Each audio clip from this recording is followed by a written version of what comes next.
Maana Mungu alisema wasije wakagairi watu hawa hapo watakapokutana na vita, watu hawa watakapokutana na vita na kurudi Misri. Bwana Yesu apewe sifa. Haleluya. Baada ya kutoka watu wale wa kutoka kwenye utumwa wa Farao, Mungu akachukua nafasi, akawa mmiliki wao, akawa kiongozi wao, akawa Bwana wao. Watu wale baada ya kutoka utumwani Misri, Mungu akachukua nafasi juu yao, akawa juu yao. Haleluya. Akawa juu yao.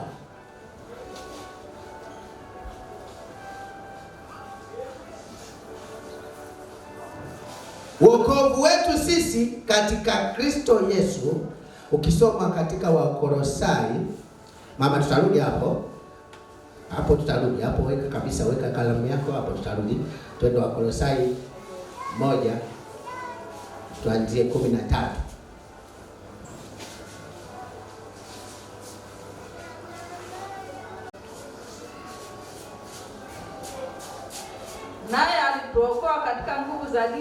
Naye alituokoa katika nguvu za giza, akatuhamisha na kutuingiza katika ufalme wa mwana wa pendo lake. Bwana Yesu apewe sifa.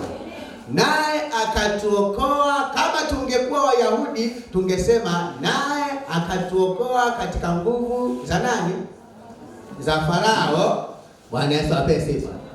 Akatuhamisha na kutuingiza katika mji wa Kanaani.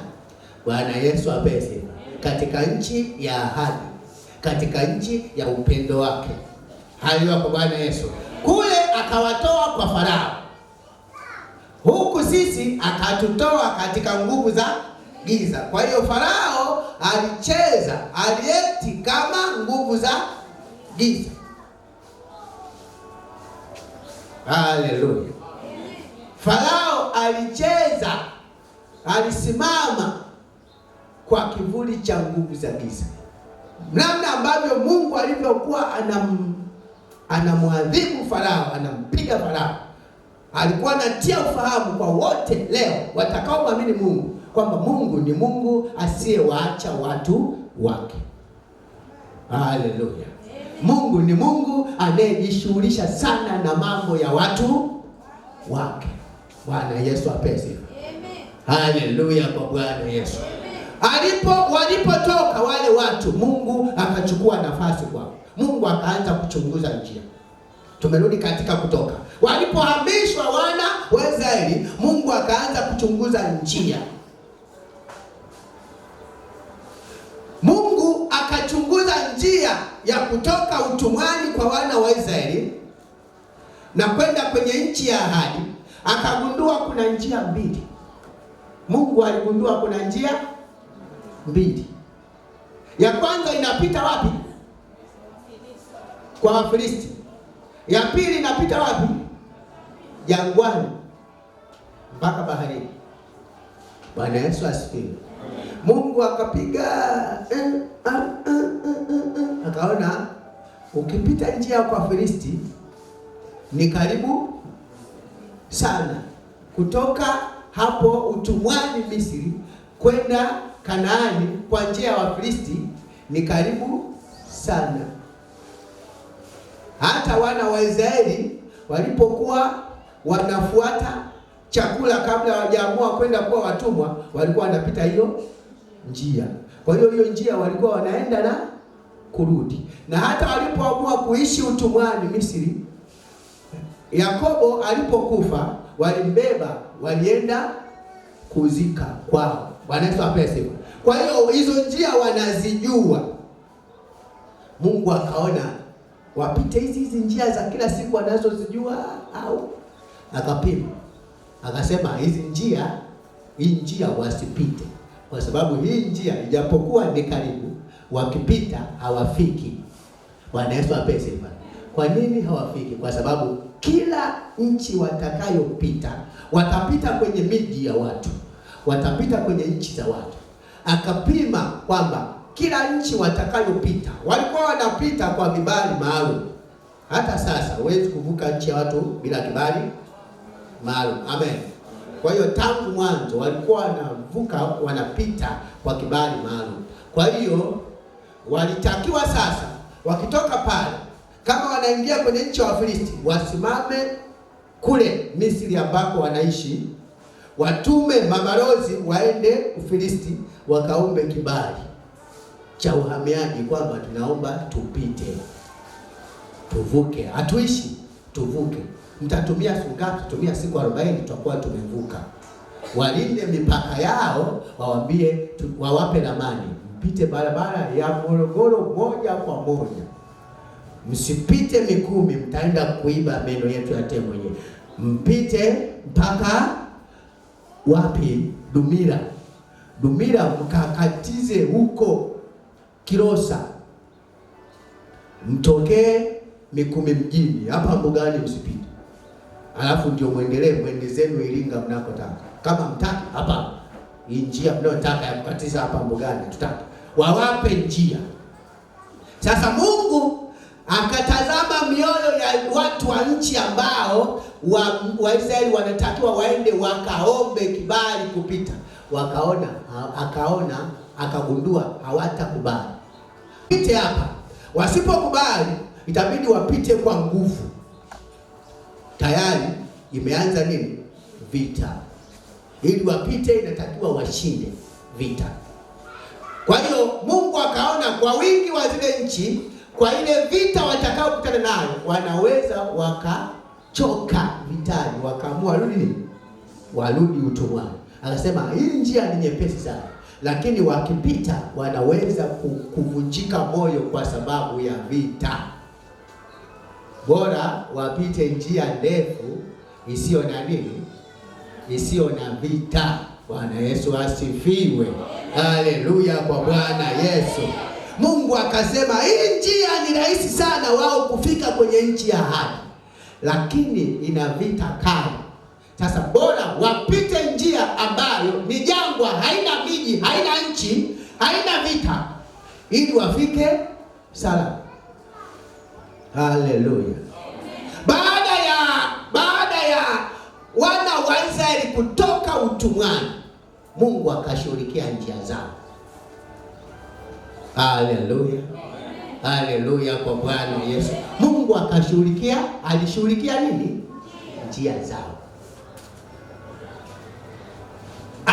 Alitafuta kwamba wanapita na kwenda kufanikiwa kwa uhakika bila vizuizi. Alishughulikia vikwazo vya njiani. Alichunguza. Aliamua kuwaepusha na vikwazo ambavyo baada ya kuchunguza kuona viko juu ya uwezo wao, lazima vitawadhoofisha ujasiri wao. Akasema hawa watu wasipite mijini kuna vita sana, wapite nyikani, jangwani. Haleluya. Haleluya. Unapotakiwa, fundisho ni nini? Unapopata neema, ukipata neema ya kumkiri Yesu, ya kuokoka, cha kwanza kabisa, ukipata neema ya kuokoka, fundisho letu la msingi nini? Roho Mtakatifu atusaidie kujibidiisha kudumu katika kumwamini Yesu. Amen. Kumwamini Yesu. Ukiokoka, muamini. Omba neema ya imani, omba kipawa cha imani, omba karama ya imani, uamini. Amen. Ukimwamini Yesu utakuwa huru, kwa sababu hata kama unapitia mambo magumu, utabaki katika ujasiri kwamba katika haya yote Mungu bado ni mwema na mwaminifu. Amen. Amen. Amen. Ukimwamini Yesu kwamba Bwana na Mwokozi wa maisha yako, ukiokoka, baki katika imani, dumu katika imani. Wana wa Israeli wenyewe walikuwa wanaenda utumwani Misri kufuata vyakula kwa ndugu yao Yusufu. Walikuwa wanajua njia za muda mfupi za kwenda na kurudi, walikuwa wanafahamu njia. Lakini leo Mungu anawapa njia ya miaka 40. Huyu Mungu anatutakia nini? Haleluya. Haleluya. Wokovu usipoandamana dhamana. Usipokuwa na misingi katika imani yako kwa Kristo, hauwezi kunufaika na huo wokovu, hauwezi kustarehe katika wokovu, hauwezi kula matunda ya kazi ya msalaba. Ili mtu ale matunda ya wokovu, anufaike na wokovu, msingi wa kwanza ni roho ya imani, kumwamini Mungu uliamua sasa kumwamini. Bwana Yesu apese. Kwa sababu tunapookoka tunaacha maisha ya kutegemea akili zetu, kutegemea nguvu zetu, tunaingia kwenye maisha ya kumtegemea Mungu. Bahati ngumu, tunamtegemea Mungu asiyeonekana. Ikiwa tunamtegemea Mungu asiyeonekana, tafsiri yake nini? Hapa tunahitaji kuishi maisha ya kuamini. Amen. Tunahitaji maisha ya imani sana, kutumia nguvu isiyoonekana kwa macho. Nani? Yani Mungu. Tunahitaji imani yetu kufanya kazi. Ukristo, pasipo imani kwa Kristo, hauwezi kuchukua hata dakika 3. Bwana Yesu asifiwe. Kulikuwa na maswali mengi. Kwa nini tupite huku? Kwa nini tupite huku? Kwa nini tupite jangwani? Kwa nini tupite baharini? Mbona nani ameongoza hii njia? Jamani. Lakini mbona kuna watu hawajielewi? Nani amesema tupite huku jamani? Nani? Bwana Yesu apese. Kina Kora wanahoji. Nani amesema tupite huku? Kwani tunaenda wapi? Tunaenda Lukuyu. Lukuyu kwa nani? Lukuyu Radio Okoa ndo tunavuka leo, tunaongoza seminari. Acheni mjinga wenu bwana. Nani amesema tupite huku? Haleluya. Ni watu mmechanganyikiwa kwa hao. Tunaenda, ngojeni, tunaenda Tungi, tunaenda Lukuyu. Wingu refu. Bwana Yesu ape sifa. Wingu refu, wakaita nguzo ya wingu mchana, likakaa hapo. Wakasema mfuate hili wingu, wakawaambia muwe mnafuata hili wingu.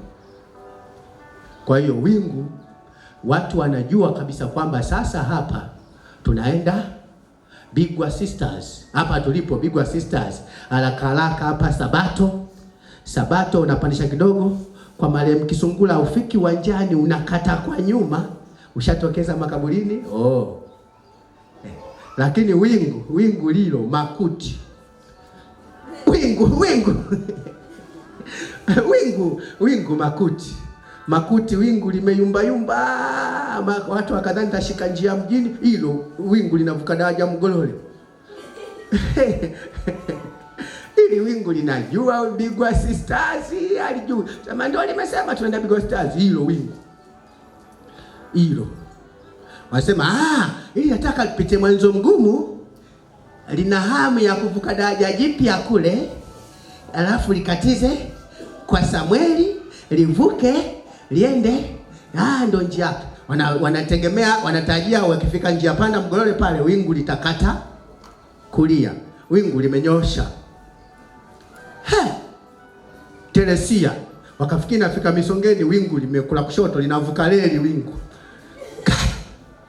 Tafori, wingu linalenga Tafori. Lakini watu wanaenda wapi? Bigwa Sisters. Bwana Yesu apesi. Hapa sasa inayotenda kazi sio akili. Amen. Hapa inayotenda kazi sio maarifa yoyote, sio utaalamu. Hapa ni imani. Amen. Kwamba pamoja na hivyo vyote Mungu ni nini? Ni mwaminifu. Unapopata neema ya kuokoka, cha kwanza amini. Amen. Amini kwamba wewe ni kiumbe kipya. Haleluya, takatifu wa Bwana Yesu. Amini kwamba wewe ni kiumbe kipya. Amini kwamba wewe ni kiumbe kipya, ni wewe. Amini sasa kwamba wewe ni mwana wa Mungu. Amini kwamba wewe umezaliwa mara ya pili. Amini wewe, amini. Msingi wa wokovu upo katika imani. Amini kwamba Mungu yuko upande wako. Amini sasa kwamba yale yasiyowezekana kwa sababu ya udhaifu wa mwili wako, sasa kwa Roho wa Kristo anayekaa ndani yako inawezekana. Amini kwamba yale yaliyokuwa yanakuzuilia wewe kustawi na kufanikiwa, kwa damu ya Yesu umetakaswa, na sio madai tena wala sio hoja za kuzuia. Haleluya kwa Bwana Yesu. Amini amini kwamba yale yaliyokuwa yanakusumbua, yanakutesa, ambayo pengine uliarithi kwa baba yako au kwa mama yako, au ni matatizo tu ya familia au ya ukoo wenu, au ni uliyapata huko kwa kujua au kwa kutokujua, yalikuwa yamekusumbua, yamekuzuilia kufanikiwa, kufikia kwenye viwango vizuri vya mafanikio. Amini sasa kwamba katika damu ya Yesu, kwa kuwa sasa umeokoka, hayo mambo umetengwa nayo. Amen. Hapa msingi ni nini? Imani. Haleluya. Haleluya kwa Bwana Yesu. Hapo ukidumu katika imani, hapo unaweza ukala matunda. Maana Warumi 8:8 nasema wale wafuatao mwili hawawezi kumpendeza nani? Mungu. Watu wafuate roho, na tunafuata roho kwa imani. Bwana Yesu asifiwe. Bwana Yesu apewe sifa. Haleluya kwa Bwana Yesu. Ukiamini sasa utaishi kile unachoamini. Ukiamini sasa, uwepo wa Mungu utakuwa na hofu na Mungu. Utakuwa na hofu ya Mungu. Ukiamini uwepo wa Mungu utakuwa na utii kwa Mungu. Ukiamini uwepo wa Mungu utakuwa na uaminifu kwa Mungu.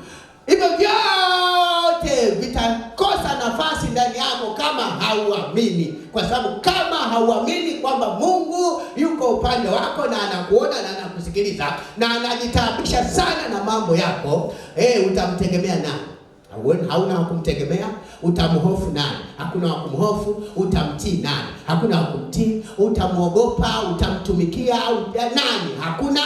Bwana Yesu apewe sifa. Hakuna, kwa sababu nje ya Mungu wote walio juu yako na chini yako na mbele yako, unao uwezo na ujuzi wa kuwazuia wasione baadhi ya mambo yako. Uongo kweli? Bwana Yesu apewe sifa. Iwe baba yako, mama yako, mume wako, mke wako, mtoto wako, hata kama una mamlaka naye, lakini ana maarifa, anaweza akafanya vitu vingine usijue. Amen.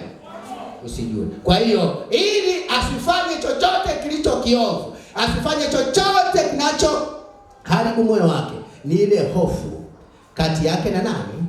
Na Mungu. Amen.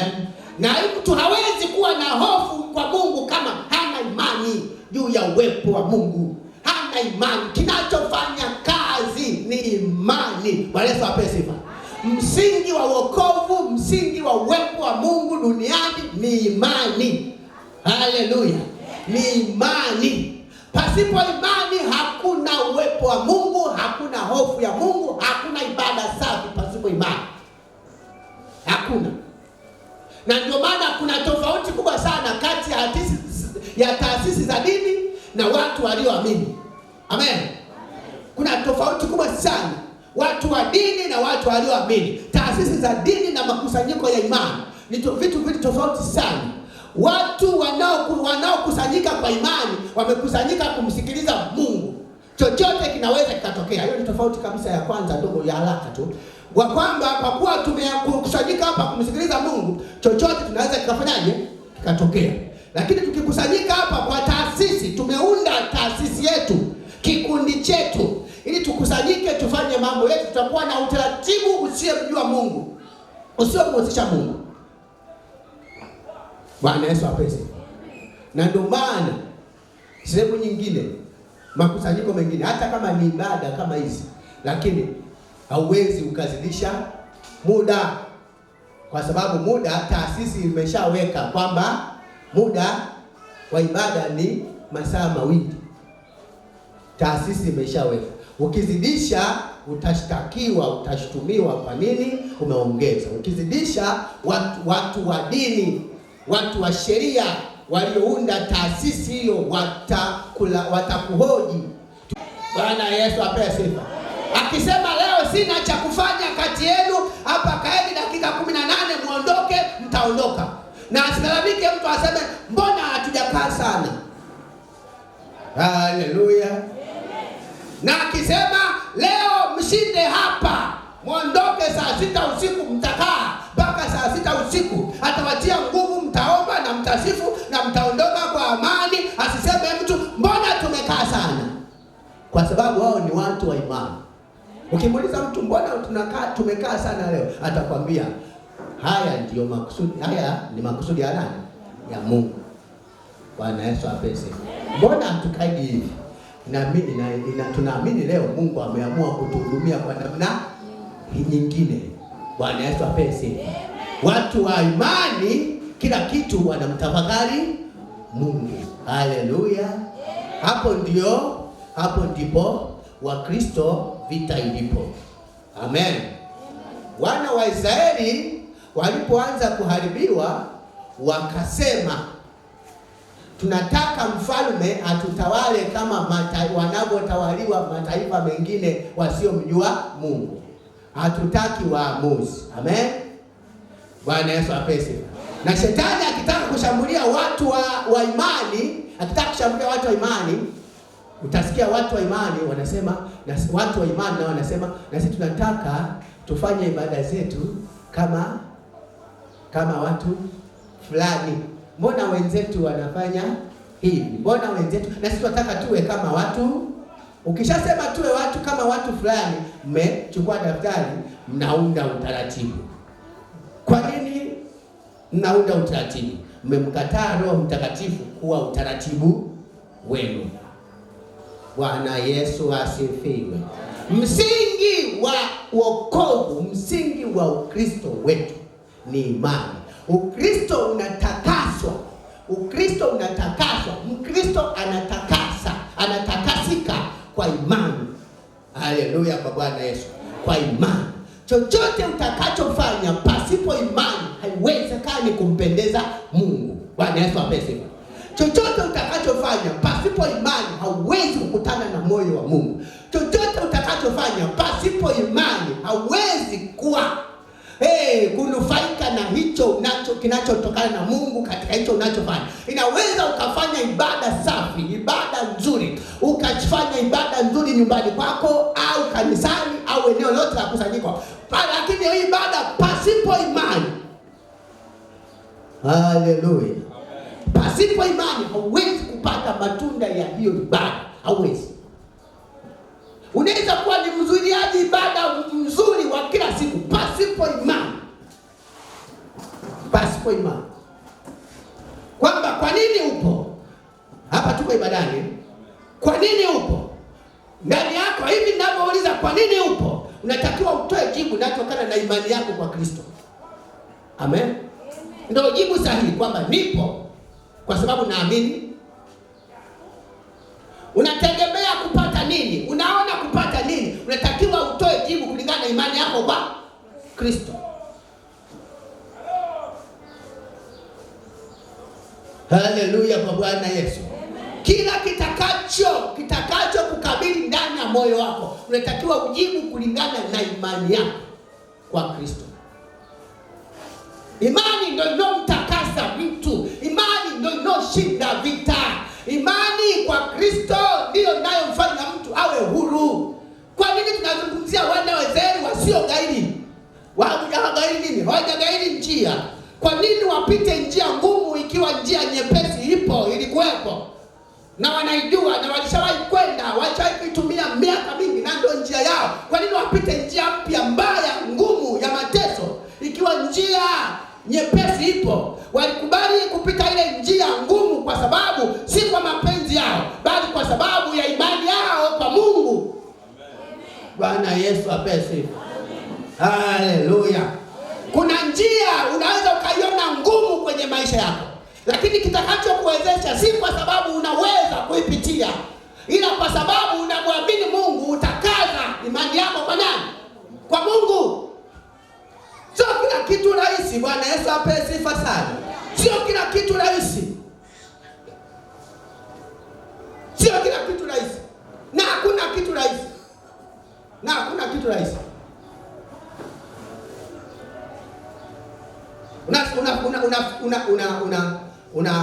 Kwa hali ya kawaida Wakristo wengi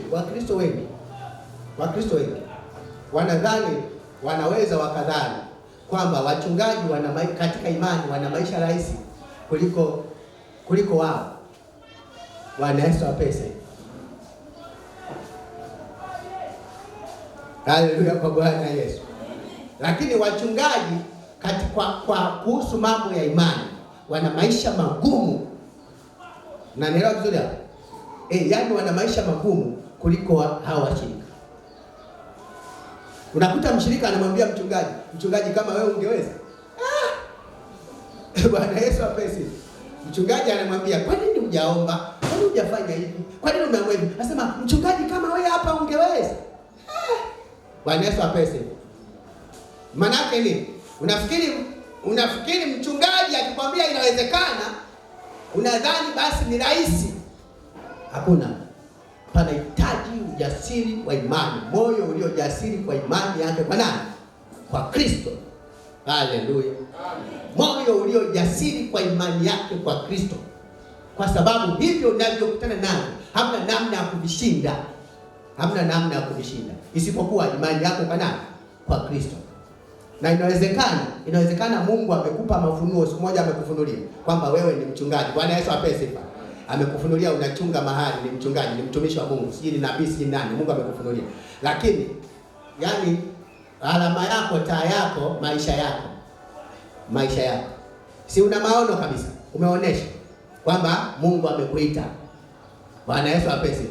Lakini kama maisha yako ya kawaida haya maisha yako ambayo hauna madhabahu unayochunga, haya kwa Yesu yamekuwa dhaifu, ujue una taabu katika huo utumishi. Una taabu. Ujiangalie. Bwana Yesu apese. Kwa sababu yani mshirika wa kawaida, Bwana Yesu apese, mshirika Mkristo, Bwana Yesu asifiwe, anatakiwa awe na nguvu katika imani, awe na ujasiri katika imani. Zaidi ya nani? Zaidi ya mchungaji. Bwana Yesu apese. Kwa nini? Kwa sababu kama vile unavyorusha juu. Amen. Kama umeitwa, mshindo wa risasi unapotoka na mshindo wa risasi unapoangukia, nguvu tofauti. Kuna sehemu risasi ikishamaliza kilomita zake haiui. Bwana Yesu apese. Kama risasi nguvu ya kuua kwake ni kilomita 80, inapoenda 97 huko inaenda kuanguka kama jiwe la mkono. Bwana Yesu apese. Lakini ukiikuta ndani ya kilomita zake, na wanaandika risasi, bunduki hizo wanaandika kwamba hii ikiwa ndani ya kilomita mita inaweza kutoboa chuma cha aina fulani, inaweza kutoboa tofali, bao, wanaandika kwa inaweza kuvunja kichuguu. Kwa zile risasi zile naandika hapo atukuzwe Mungu hapo nimecheza sana hapo. Bwana Yesu ape sifa.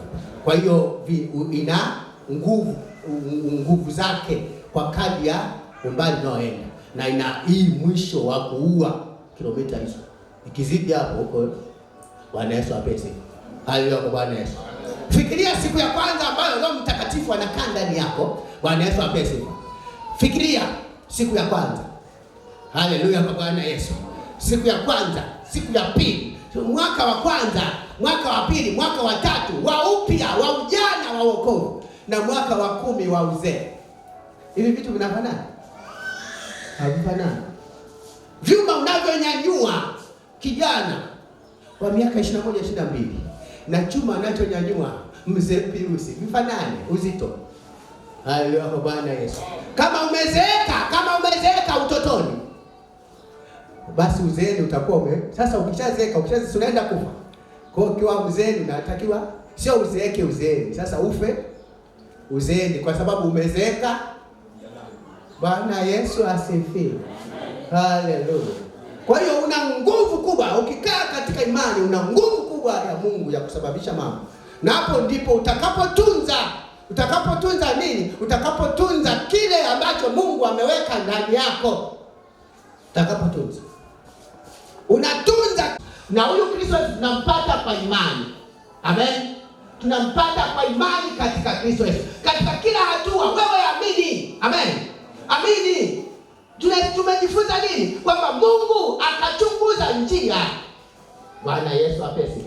Mungu amechunguza njia kwamba kuna njia nyepesi inafikika, hiyo njia ina uadui mwingi, na kuna njia ndefu inafikika, lakini hiyo njia inazunguka sana, lakini kuna usalama. Mungu akawapitisha wana wa Israeli njia ndefu pasipo imani. Ikiwa wewe ni miongoni mwa waliopita njia ndefu pasipo imani, unakufa njiani.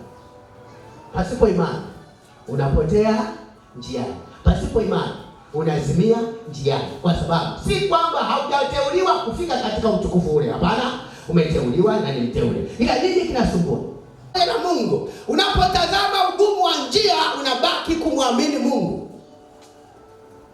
Bwana Yesu asifiwe, kwamba ni mwaminifu. Amen, ni mwaminifu. Na ndio maana kulikuwa na watu wawili kati ya Musa na wana wa Israeli. Wakati wana wa Israeli wanalia kuhusu Farao na jeshi lake kumfuata nyuma, Musa akasema, simameni mkaone utukufu wa nani? Wa Mungu, wokovu wa Mungu atakaofanyia hao mnaowaona hamtawaona tena. Bwana Yesu apewe sifa. Haleluya kwa Bwana Yesu. Kwa sababu Musa alibaki kwa imani kwa Mungu. Wana wa Israeli waliondolewa kwa imani kwa Mungu kupitia vile vitisho vya kundi la Farao na jeshi lake. Bwana Yesu asifiwe. Haleluya kwa Bwana Yesu. Haijalishi unapita katika njia gani, lakini njia ambayo Mungu ameichunguza kwamba inafaa ni ndefu. Amen, ni ndefu. Ukipata neema umepita njia fupi, naye ndio urefu wako. Bwana Yesu apewe sifa. Ndio urefu wa njia yako, hata kama ni fupi, lakini ndio njia ndefu. Ujue ya kwako hiyo fupi, lakini kulikuwa na fupi zaidi, kulikuwa na njia fupi zaidi ambayo Mungu akaona anayo. Ukipita hiyo kuna vita, akakupitisha njia. We njia ndefu yako ya kilomita 6. Bwana Yesu apewe sifa.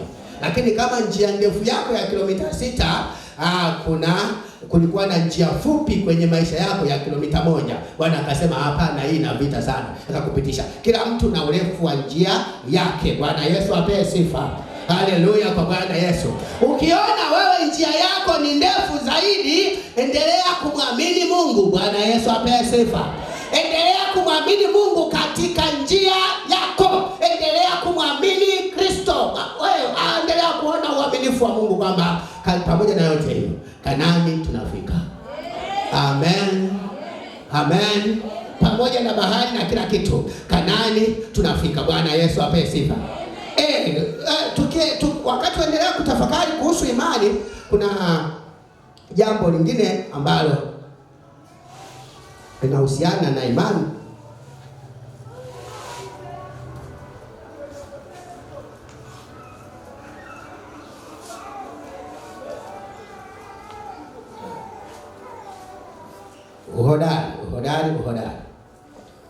Uhodari au ujasiri. Bwana Yesu apewe sifa.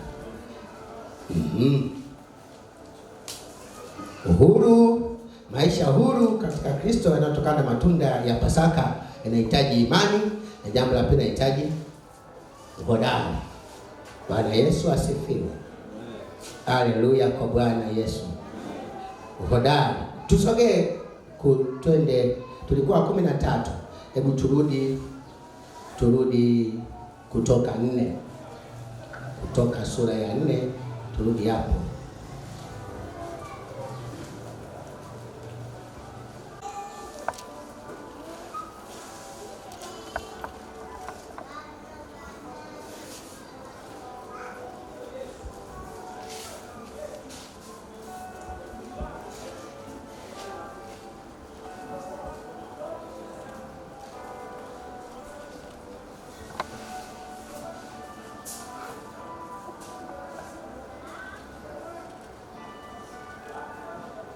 Bwana Yesu apewe sifa. Kutoka sura ya 4.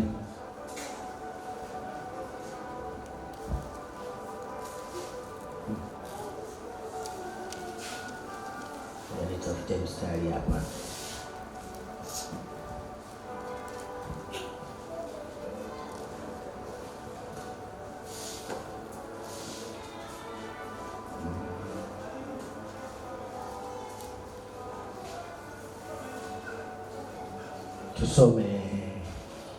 Tusome 14. Hebu tusome kutoka 14. Hapa tutapata kitu kizuri. Kutoka 14 Hasira ya Bwana ikawaka juu ya Musa. Tusome Kutoka sio sura ya 4, twende Kutoka sura ya 14. 14 tuanzie mstari wa kwanza.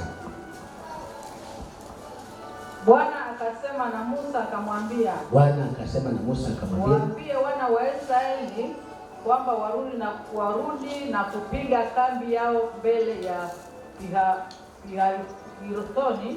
Pihahirothi kati ya Migdoli na bahari kukabili Baal-Sefoni. Mtapanga mbele yake karibu na bahari. Naye Farao akasema katika habari za wana wa Israeli, wametatanishwa katika nchi ile jangwa imewazuia wasitoke. Nami nitaufanya uwe mgumu moyo wa Farao, naye atafuata nyuma yao, nami nitajipatia utukufu kwa Farao na kwa jeshi lake lote, na Wamisri watajua ya kuwa mimi ndimi Bwana. Basi wakafanya hivyo. Bwana Yesu apewe sifa. Haleluya kwa Bwana Yesu. Hodari, ujasiri. Amen. Natakiwa kuwa hodari, natakiwa kuwa jasiri. Najifikiri jasiri ni hoja nzuri hapo. Jasiri. Bwana Yesu apewe sifa. Mungu baada ya kuwatoa wana wa Israeli akaona kwamba adui za wana wa Israeli bado wapo. Amen. Mungu akapiga hesabu, kwa kuwa adui wa wana wa Israeli bado wapo, ni wazi kwamba vita bado ipo, kwa sababu siku moja watakuja. Na mkumbuke kwamba si kwa njia ile waliopita wao, ilikuwa na njia nyepesi ya watu kwenda Kanaani kutoka Misri. Kwa hiyo siku moja wa Misri wangeweza kutumia njia nyepesi kwenda kufanya vita Kanaani. Mungu akasema sasa hawa hawatakiwi kuwepo. Bwana Yesu apewe. Wanatakiwa wafutike kwenye ramani ya wana wa Israeli ili wana wa Israeli waishi kwa raha. Akaona tutafanyaje? Akawaza hapa nitafanyaje? Akasema ngoja. Akamwambia Musa, simama. Rudi ufukweni mwa bahari. Mkakae pale kando ya bahari. Bwana Yesu apewe. Halafu nataka wa Misri wasikie kwamba mmekwama, waje ili niwafute, msiwe na adui. Bwana Yesu apewe sifa. Rudi ukaishi kwenye mazingira ya kukwama. Amen. Rudi ukaishi kwenye mazingira ya kuachwa. Bwana Yesu apewe sifa. Ili huyo anayekufuatilia ni mkomeshe. Haleluya.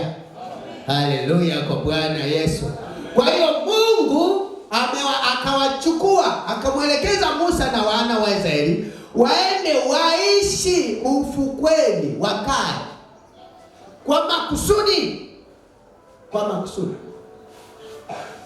Ili adui waje, adui wasikie kwamba wana wa Israeli wameachwa, ili katika waje kuwafuatilia ili Mungu awakamate. Kwa hiyo Wamisri waliposikia kwamba wana wa Israeli wana siku ya 4 hawaendi mbele, wako wapi? Wako ufukweni mwa bahari ya Shamu, wamekwama. Wakapata wazo, tuwafuatie. Haleluya kwa Bwana Yesu. Na walipowafuatia, walipokaribia, Mungu akafanya njia baharini. Amen. Akatega mtego. Bahari imekuwa mtego wa adui za wana wa Israeli. Bwana Yesu apewe sifa. Akawaambia wana wa Israeli, akamwambia Musa, waambia watu waingie kwenye mtego. Wana wa Israeli wakawa chambo mtegoni. Haleluya kwa Bwana Yesu. Usifanye mchezo. Ulishawahi kutega mtego wa mawe? Mtego wa mawe. Mtego wa mawe unachukua jiwe, unaliegesha kilalolalo hivi, alafu unachomeka nguzo na kamti, alafu unavuta kamba, unaweka na kitegeo huko, alafu chambo unachomeka kwenye mti mrefu. Ule mti ndio unazuia kamba huku na kimnaso fulani hivi, alafu ule mti wenye chambo unaenda mpaka ndani ya pango, lile jiwe liko hivi. Kwa hiyo akija iwe ndege au panyabuku au nani au nguruwe, akija ataingia kwenye ile pango, wakati anachomoa kile kilichokuwa ndani ya ule mti, kilichochomeka kwenye ule mti, akichomoa ile yale ndio anafuatua mtego, lile jiwe linamvunja. Bwana Yesu apesi. Lakini wakati unatega, unaweza ukatega kama unatega kwa ndizi mbivu, unaichomeka ndizi mbivu nzuri, unaweka ule mti, unavuta kamba na jiwe unakuwa tahadhari, maana hilo jiwe likirudi linaweza likaondoka na vidole vyako vyote. Kwa hiyo unaweka tahadhari hapo ile unatoa mkono, unakuta ukitokea mtikisiko kale kajiti kanaachia, ile jiwe linashuka. Kwa hiyo ile ndizi uliyoitumia haifai tena. Kama una ndizi nyingine, mtego umeishia hapo. Bwana Yesu apesi. Jiwe limeponda chambo. Unanielewa? Haleluya kwa Bwana Yesu. Nataka kuonesha nini? Usifikirie ilikuwa rahisi wakati Mungu anawatumia wana wa Israeli kwa chambo cha adui zao. Wana wa Israeli ndio waliotangulia baharini ili Wamisri waingie, wamezwe, wafunikwe. Wana wa Israeli wasingeingia, Wamisri wasingeuawa. Jeshi la Farao lingebaki kuwatafuta Wamisri wa Israeli kwa njia nyingine, kwa sababu walikuwa hai. Ili Waisraeli wafutike, ili Wamisri wafutike, wafe, Farao na jeshi lake auawe, wana wa Israeli watakiwa waingie kwenye mtego ambao Mungu ametega. Mtego ulikuwa nini? Maji. Bahari ya Shamu. Mungu akatengeneza kama pango bahari ya Shamu. Maji yakawa kuta huku na kuta huku, ukawa njia katikati. Akamwambia ingieni. Wakaingia.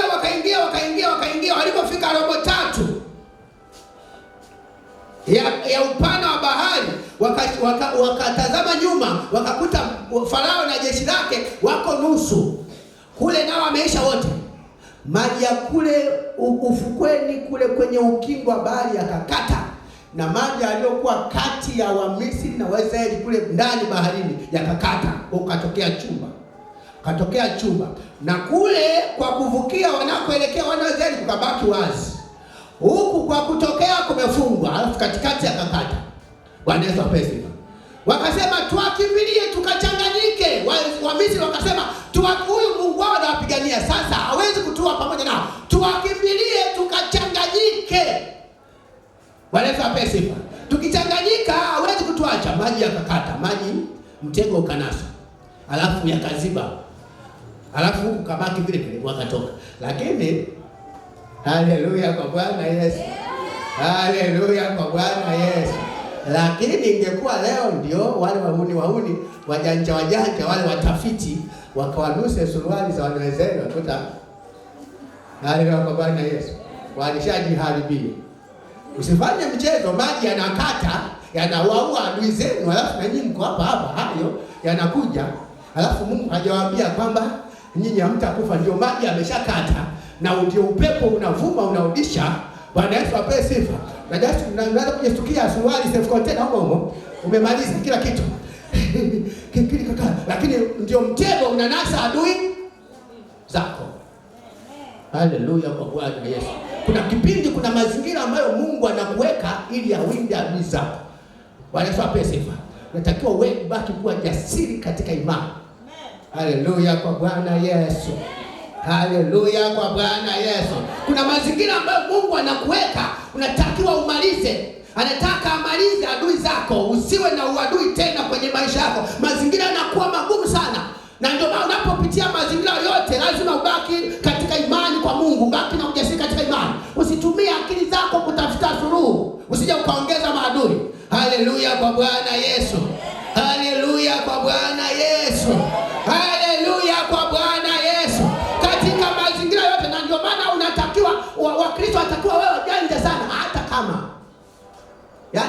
kama unajua kabisa mimi naugua, amen, naugua, haleluya kwa Bwana Yesu, na huu ni uchawi, nimerogwa, na aliyeniroga ni jirani yangu, una ushuhuda wote. Bwana Yesu apese. Lakini kuwa makini namna ya kupambana na pengine Mungu ameruhusu ili upambane naye, ujue huyu alivyo, upambane naye katika roho ili aokoke. Haleluya, haleluya. Sasa wewe amua, hapa dawa ni kumnunia tu, uone.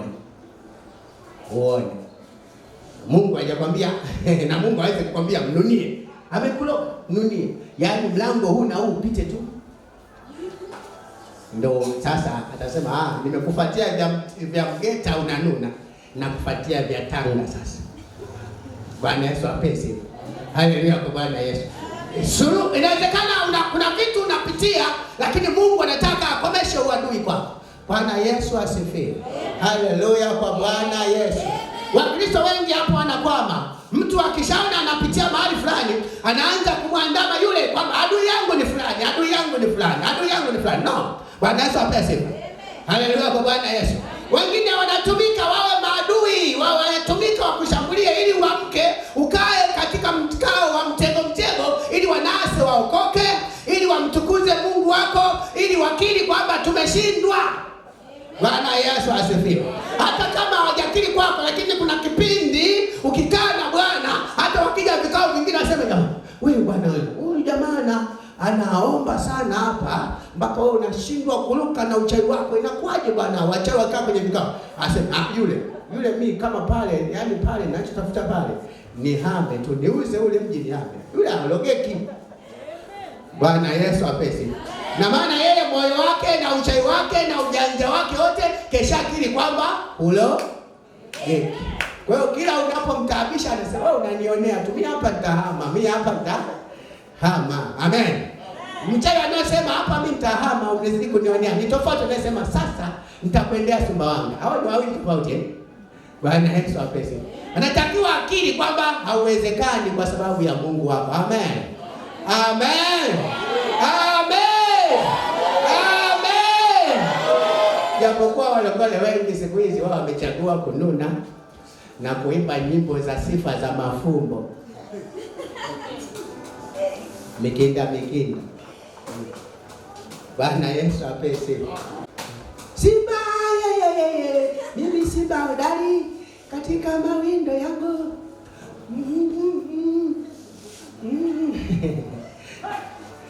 Haleluya kwa Bwana Yesu. Nataka usimame kwa ujasiri katika Bwana. Amen. Haleluya kwa Bwana Yesu. Usifanye masiara. Hebu piga picha. Piga picha unaposoma hilo neno, piga picha hapo. Roho Mtakatifu akusaidie. Ilikuwaje kwa Israeli wakati wanatumika kuwa chambo cha Wamisri kufa baharini? Ilikuwaje? Bwana Yesu asifiwe. Ili piga picha ilikuwaje? Waingie wote, alafu Waisraeli watoke, Wamisri wafe. Ili Wamisri wafe, Waisraeli nao watakiwa waingie wapi? Baharini. Bwana Yesu apesa. Bwana Yesu asifiwe. Kuna njia ukiikwepa, hiyo njia haimalizi vita. Haleluya kwa Bwana Yesu. Kwa sababu hiyo njia yenyewe unayochagua, unayoikataa, Mungu amekwambia upite hiyo, kwa sababu adui zako hawawezi kufanyaje? Kupita. Ukisema hii ni ngumu, ukichagua rais, unachagua ambayo adui zako atapita mguu mmoja. Huyu hapa. Watu kukimbiza mguu mmoja. Si umechagua njia rais. Hiyo wao watakuja na kukimbiza mguu mmoja. Huyu hapa. Lakini ukipita ile njia ambayo Mungu anakuambia pita hapa, ukikaza kupita hapa, utapita mwenyewe kwa utukufu wa nani? Adui yapiti. Amen. Haleluya kwa Bwana Yesu. Adui yapiti, na ndio maana Mungu akamwambia Waisraeli pita kwenye maji. Unajua Wamisri hawawezi, maji hayawajui, hawawezi kufanya kuvuka. Lakini wangepita mjini, Wamisri wangevuka, wangeendelea, wangepita, wangewapata. Haleluya kwa Bwana Yesu. Haleluya kwa Bwana Yesu. Kristo Yesu ametukirimia matunda. Haya matunda yanatakiwa ujasiri. Ikiwa Mungu amekupa hiyo njia, Bwana Yesu apewe sifa. Ikiwa Mungu amekupa hiyo njia unapita, pita hiyo hiyo. Amen. Pita hiyo hiyo kwa utukufu wa nani? Wa Mungu. Haleluya kwa Bwana Yesu. Angalia, usibadilishe, usikatae, usibadilishe, usiogope, usihofu, muamini Yesu. Bwana Yesu asifiwe. Haleluya kwa Bwana Yesu. Usipunguze. Wakati ule kwenye injilishaji kuna mwalimu alitufundisha akasema watu wamepewa misalaba. Yesu sikasema ujituke msalaba, bebe. Watu wakapewa misalaba. Haya, msalaba wako, msalaba wako, msalaba wako. Haya, nifuate. Mmoja akapata akili. Wanapita kwa fundi seremala. Lile lisalaba lirefu, yani linagonga huko nyuma. Ukiweka kichwani linagonga, ukiweka begani linagonga. Mmoja akapata, wanapita kwa mafundi. Akasema ngoja, mimi au ujinga usifanye. Naomba msimame. Akakata huko chini. Akaweka begani, au buruzi.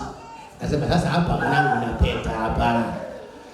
Ili na mikono hii chache. Kisimpo mwenyewe na kimsalaba chake kapunguza.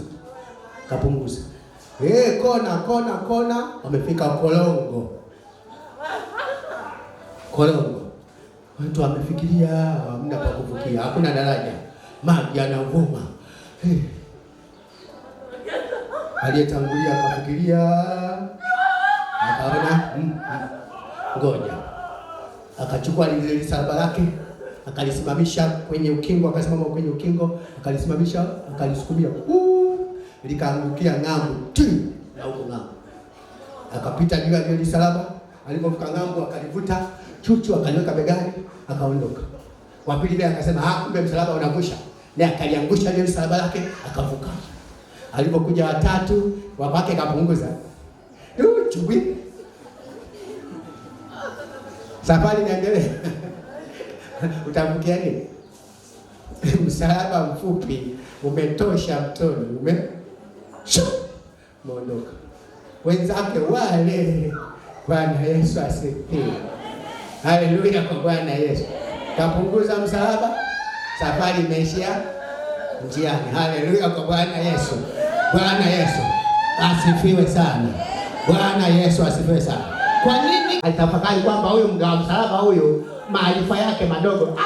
Hili ni refu lote. Kumbe mgawa msalaba alijua njia kwamba kuna Kolongo utatumika kuwa daraja, utakuvusha. Kapunguza. Amen. Amen. Amen. Wangapi leo wameshapunguza misalaba yao? Haleluya. Haleluya. Wangapi wanashawishiwa wapunguze misalaba yao? Wangapi? Punguza, mrefu sana, utakuumiza, mrefu sana. Kila Jumapili ibadani msalaba mrefu sana, unaburuza huko chini, unagonga, unaona unakuchubua bega. Yani mambo ya kanisani, yani wewe punguza msalaba. Msalaba uliopunguzwa hauvushi. Haleluya. Haleluya kwa Bwana Yesu. Haleluya. Msalaba uliopunguzwa hauvushi mtu. Bwana Yesu asifiwe. Kila mtu atakiwa awe jasiri katika Bwana. Kisha amini hicho, kubali hicho. Ishi katika hicho, muamini Kristo kwa sababu umepata neema ya kuamini. Itumie imani. Sisi tumepata neema ya kuishi kwa imani ulimwenguni humu. Sisi picha yetu ni imani. Sisi majibu yetu ni imani. Mtu akikuhoji kwa nini unafanya hivi, mwambie hivi ndivyo ninavyoamini. Bwana Yesu apewe sifa. Mtu akikwambia fanya hivi, usiwe maneno mengi, mwambie hiyo sio imani yangu. Amen. Kama hayo mambo ni kinyume cha Kristo, mwambie hiyo sio imani yangu. Na hapo ndipo tutakapoenda kula matunda ya Pasaka wetu, huo ujasiri na imani yetu na tumaini letu kwa Kristo Yesu. Bwana Yesu apewe sifa sana. Haleluya kwa Bwana Yesu. Mungu anawajua watoto wake. Kuna neno natafuta hapa. Mungu anawajua watoto wako. Luka 6. Sawa. Luka 6 tumalizie hapo, tumshukuru Bwana Yesu. Luka 6.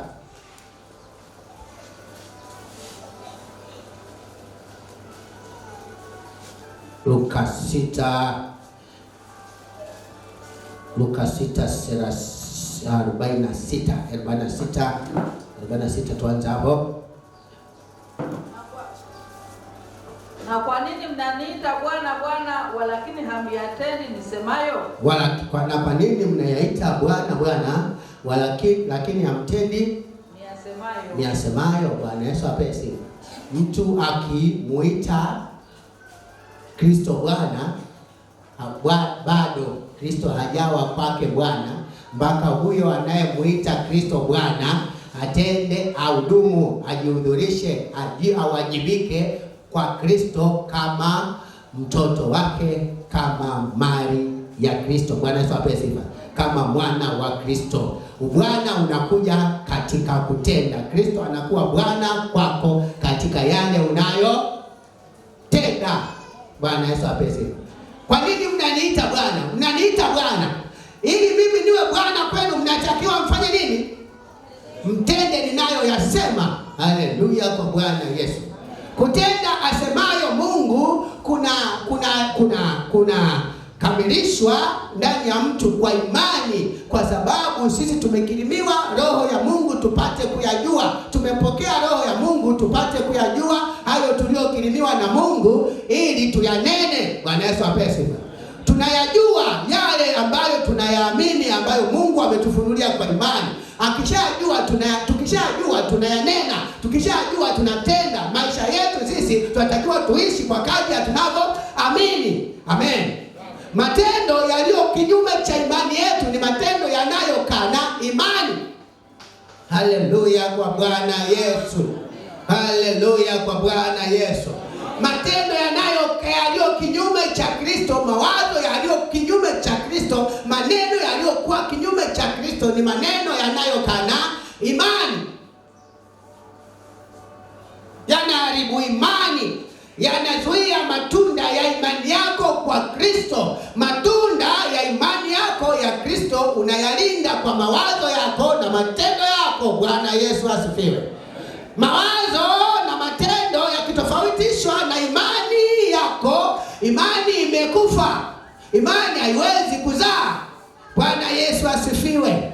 Na hayo matendo hayawezi kuzaa kama unavyoamini ikiwa si matendo ya imani yanayotokana na imani yako. Mawazo, maneno na matendo lazima yawe na msingi, yachague msingi, yatumie imani yako kuwa msingi wake. Bwana Yesu apewe sifa. Imani yako iwe msingi wa mawazo yako, imani yako iwe msingi wa maneno yako, imani yako iwe msingi wa matendo yako. Haleluya kwa Bwana Yesu. Mkitaka kuwa watu wangu, mimi niwe Bwana wenu, mtende pesi. Haleluya kwa Bwana Yesu. Jitahidi sana uishi kile unachokiamini, ndio uhuru wako na ndio kustarehe kwako. Amen. Ikiwa umepata neema ya kumwamini Yesu ukabatizwa, ishi ubatizo wako. Ishi imani yako. Imani yako ndio ilete maisha kwako kwa gharama zozote, kwa sababu wewe ndio uliamini. Amen. Umepata neema ya kuamini. Kwa maana hiyo nini? Unatakiwa ulinde maamuzi yako yaliyotokana na imani yako. Ishi kwa gharama zozote. Bwana Yesu apewe sifa. Kwa gharama zozote. Hiyo ndio imani yako, huo ndio utambulisho wako, na hiyo ndio wewe. Haleluya kwa Bwana Yesu. Na shetani hataki na hapendi watu waishi imani. Kwa sababu ukiishi katika imani yako kwa Kristo, unaishi katika uhalisia wako. Utakutana na mambo yaliyotokana na uhalisia wako. Bwana Yesu asifiwe. Ukiishi nje ya imani yako kwa kwa Kristo. Yule jamaa ambaye alikuwa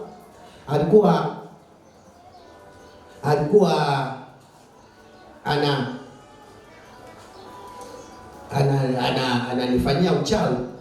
Niloambia yule alikuwa ananisukula.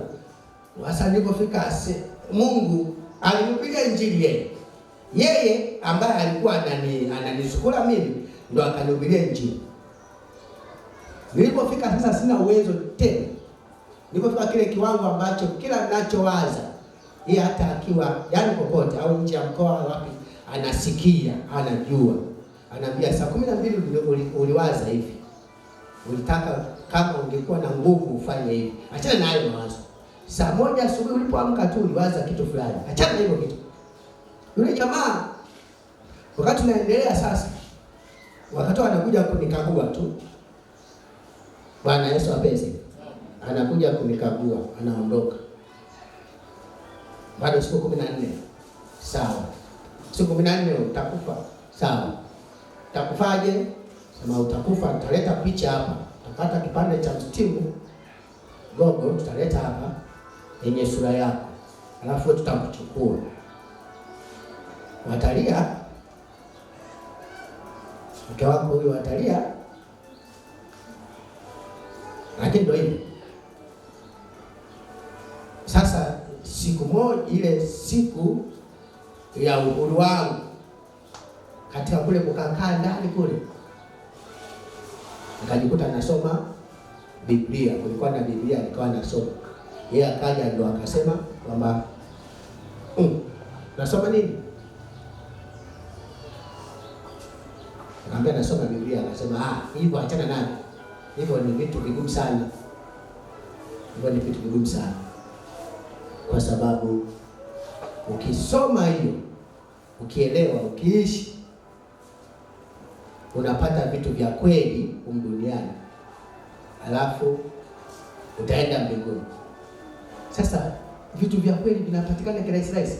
Hakuna kitu cha kweli kinachopatikana kirahisi. Kwa hiyo ni ngumu sana kwa sababu vitu vyake vyote ni vya kweli. Ila hizi njia tunazotumia hizi, hapo nimechanganya kidogo. Hiyo ilikuwa ndio sababu ya mimi na yeye kukorofishana mpaka ananisukula. Wakati watembea kabla sijaanza kuugua, ndio nikawa siku moja wakati anakuja majira ya saa 5 hivi, anakuja kunitembelea akanikuta nasoma Biblia. Ndio akawa ananiambia hilo neno kwamba ukisoma, ukielewa, ukiishi, utafanikiwa kweli. Hii ni ya kweli. Kila kitu utakipata cha kweli. Kwa hiyo hii ni bora. Sasa vitu bora havipatikani kwa rahisi. Ila hii njia tunayotumia hii njia ya kichawi tunayotumia hii njia, vitu vinakuja kirahisi sana. Shetani anajibidisha kutufanikisha ili tujisahau, tukifa twende motoni. Kwa hiyo mimi kwangu ilikuwa injili kubwa sana. Nikamwambia umesema hii njia Shetani anatupa, kama tunapofanya tunapata ili tujisahau, ili tukifa twende motoni. Sasa wakati huo mimi ndo nilikuwa na shida hela. Tulikuwa tunatembea na ile mifuko ile ya rambo ile. Siku tulikuwa na hela kidogo, milioni 8. Lakini milioni 9, 10 ukwenda huko kila siku. Lakini hela yetu ni 3,500. Watu wawili ni pasu kwa pasu. 1,700 na jua likishachomoza mpaka kukizama unaenda kulala, usivuke 1,750 ndio masharti. Lakini ni hela kweli, yaani hela mnazo. Bwana Yesu apesi. Sasa aliponiambia kwamba hizi hela Shetani anatupa ili tujisahau, wakati mimi nishapiga mahesabu, najua Mungu amenipa neema. Mungu amenipa neema ya ajabu. Nikimtafakari huyu Mungu. Juzi nilikuwa naongea na mke wangu, nimwambia unajua mimi Mungu amenipa neema ya ajabu sana. Wakati sijaanza shule, sijui wala nilikuwa na dadangu. Tukawa tunaongea, nikamwambia dada, wewe mtundu wewe, una mwanaume. Sasa kwa sababu tulikuwa tuko wawili, yeye ndo amemaliza shule, akaniambia ndio nani, nikamwambia nani, akaniandikia hewani. Kumbe mimi sijaanza shule nimenasa, akaniandikia hewani. Kabila ndo jina lake.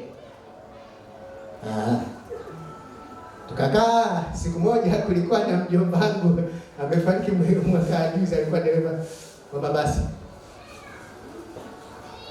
Alifia kule nani, alifia kwenye gari ghafla. Tukamzika Kola. Alikuwa na shule nani. Yeye ndo alikuwa anasoma, alikuwa akatoa amemaliza shule, sasa yuko gereji. Jomba vipi? Sasa tukakaa, tukaongea shauri jomba. Nikamwambia jomba, mimi najua kusoma. Akasema wewe hujaanza shule. Mimi najua. Sasa nikuandikie usome. Akasema niandikie. Nikaandika chini. Nikamwambia hii nini? Akasema hiyo Zeno. Nikajua kumbe mmewadada Zeno.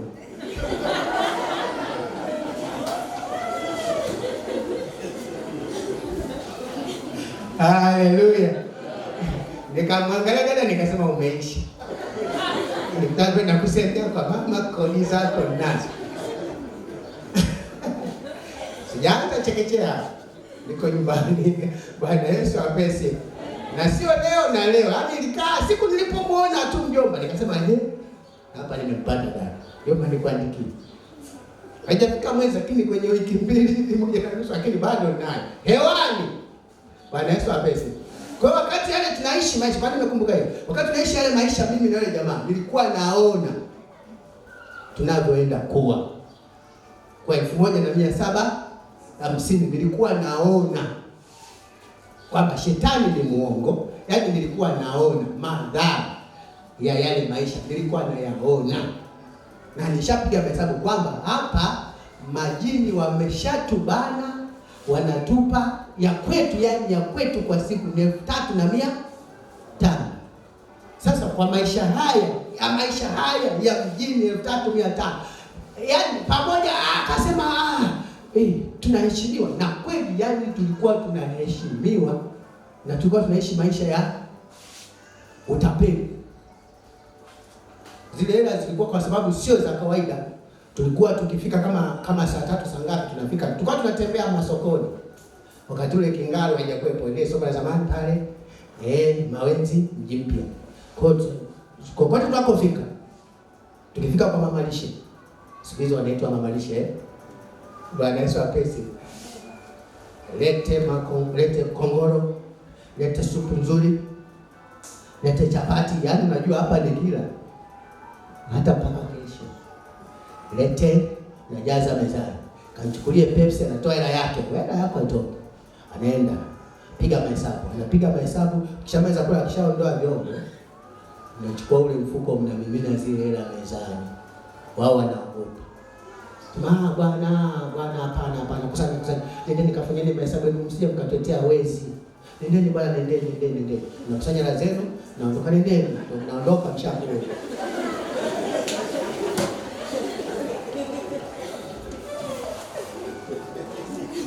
Nendeni. Hao wana hatari. Jamani, kuna watu wana hatari. Ndio mshakula, mna hatari. Mwesi wenye hatari nani kati ya wao na sisi na wao wanaozulumiwa? Ilikuwa ndio hivyo. Lakini anasema unaona. Wakati huo Mawenzi ndio ilikuwa inatumika kama soko la nini, kituo cha usambazaji. Walianzisha hapa na nane na kutoa kurudisha tena kule kituo. Kwa hiyo magari yote ya machungwa, ya nazi, yote yanatoka mikoani yanafikia pale, alafu ndio wanasema. Kwa hiyo tulikuwa tunaongea na wale. Tunakaa vikao jioni na wale wanaoenda Mombasa kuleta nazi, ndio tunakaa nao. Alafu sina la zetu. Nyinyi mkishakusanya pelekeni benki haraka bwana. Nyinyi bado mnaona ubaya wa vijana wao mtaani. Yaani wanasema watu kila siku wanapita msokoni, wanafanya biashara na kusanya, wanajaza mfuko. Wao walikuwa wanatuheshimu. Wakiagiza vitu jioni na sio wanatunulia. Tukikaa nao tunakula vya watu. Bwana Yesu apese. Ya watu tunakula tu, wanaagiza hofu. Wakana sisi wanaona tume kama mifukoni tu namna hii. Account ukoje? Kumbe 1700.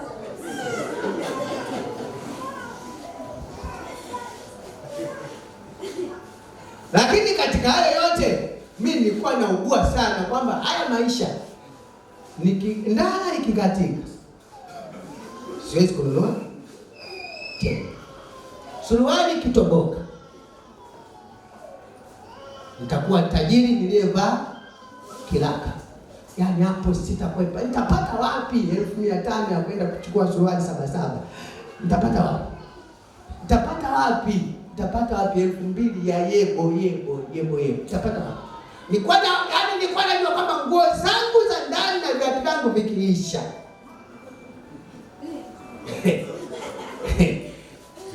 Kwa hiyo nilikuwa, lakini yaani hiyo ni neema. Amen.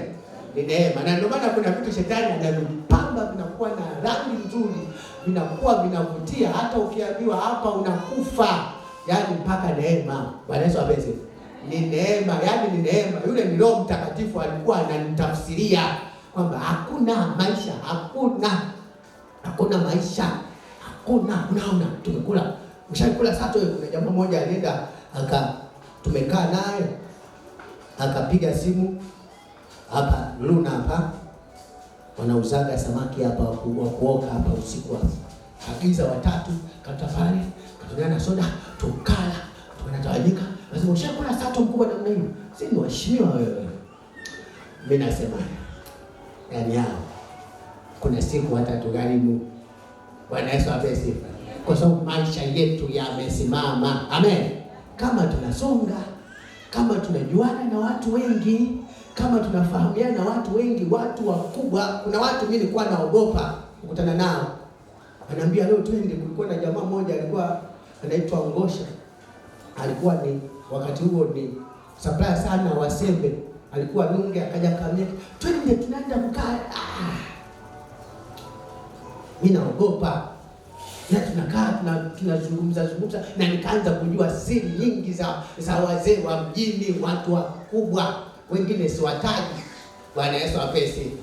Wengine siwataji lakini tumekutana nao na nikajua na wengine, na kati ya hao tunakutana nao 99% wachawi, yaani nilikuwa nafahamu vitu vingi kwa sababu ndio ulimwengu tulikuwa tunaishi.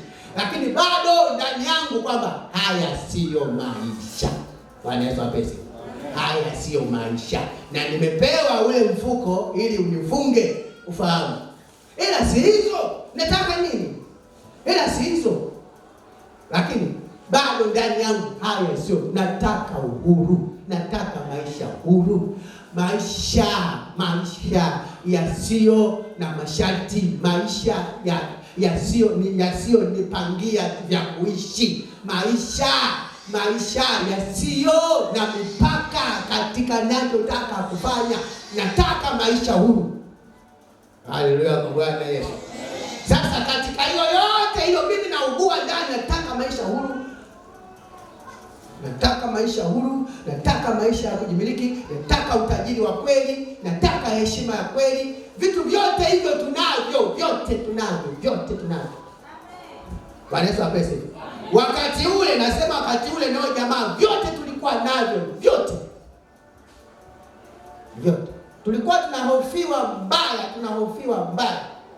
Tulikuwa tunahofiwa kipindi kile mbaya, hofu ya kipepo, hofu ya kichawi. Usikutane na hofu ya kichawi. Tulikuwa tunahofiwa mbaya.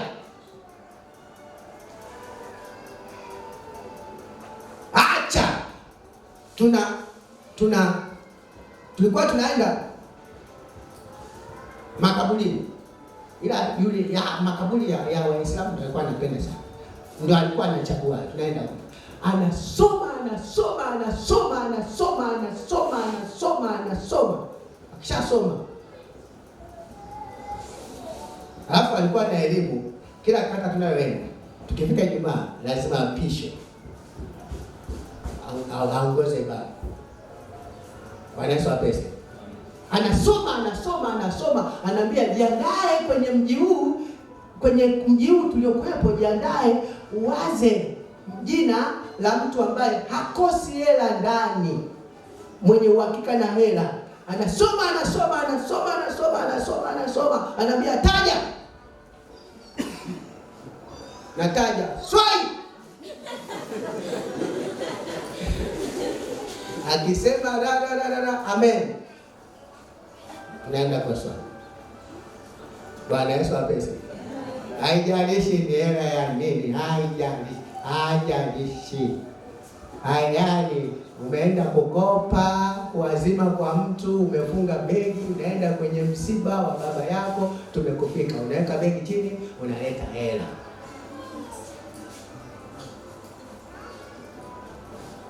Unaleta hela.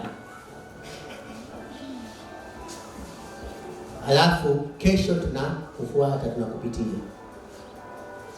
Tunakuta umeshikwa na lile deni ulioazima, mtu anakudai lake, tunakwambia vipi tukupatie. Sema kwanza kuna jambo nashuhudia. Kwanza nendeni. Nendeni kwanza, nendeni. Tutaongea baadaye. Unaogopa. Bwana Yesu asifiwe. Amen. Unaogopa. Sisi hao njoo, nitakuja ngoja. Yule anaenda kukopa unga yule. Alafu sasa tudai 300 yule. Njoo, nakuja ngoja. Uji. Haleluya kwa Bwana Yesu. Lakini katika vile vitu vyote, Roho Mtakatifu akawa anaugua ndani yangu kwamba sio,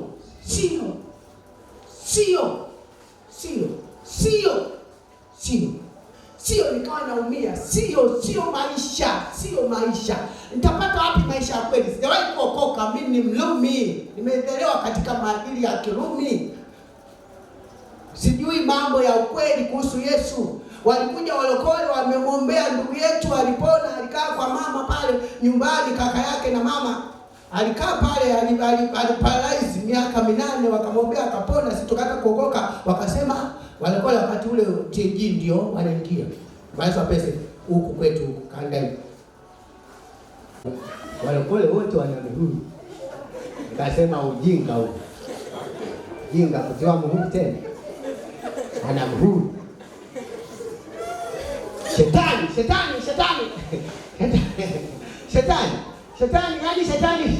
Shetani kadogo hajakushika. Ndio maana Roho Mtakatifu anasema msimpe ibilisi nafasi.